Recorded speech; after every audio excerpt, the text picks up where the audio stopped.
I use a taser to attack homeless people every night. My name is Brad.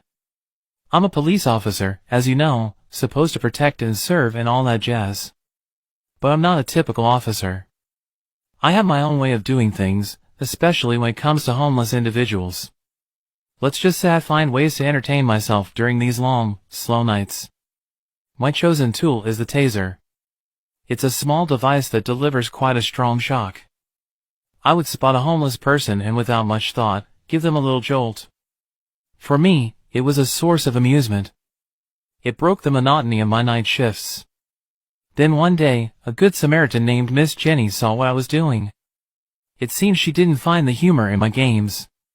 She filmed me one night tasering an elderly homeless person, Hobo Jim. Next thing I knew, my chief called me into his office. Turns out Miss Jenny showed him the video. He looked at me with disgust. I guess he didn't appreciate my unique style of community policing. I got indefinitely suspended while they conduct their investigation. But you know what? I'm not sweating it too much.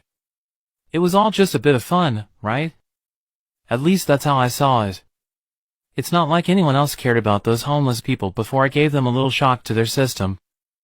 Be careful with the man who ate me. He has been released from prison. Have you ever been on a bus and a stranger sat next to you when there were other empty seats? I am Tim McLean, and this is what happened to me. In 2008, I was on a bus, listening to music when this man sat next to me. I found him very strange, but I was absorbed in my music. This man, Bensley, suddenly started attacking me and the other passengers. The witnesses of this horrifying scene were shocked, but unfortunately, I cannot disclose the details. Would you be shocked? The bus driver immediately evacuated everyone except me, who was still being victimized by Bensley. But that was just the beginning of the horror. Bensley was very hungry. Do you think he ate a chocolate bar? No, not at all. He started eating me. Obviously, the police arrived quickly at the scene. You might think the presence of the officers could have made him stop, but no, Bensley continued devouring me. He didn't flee. The police managed to apprehend him.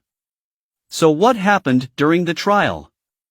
Inslee claimed that it was God himself who ordered him to commit this atrocious act. The judge decided that he was not guilty by reason of insanity. Therefore, he was sent to a psychiatric hospital where he remained for 9 years and was released in 2017. That means he can travel wherever he wants. Perhaps he is in your city.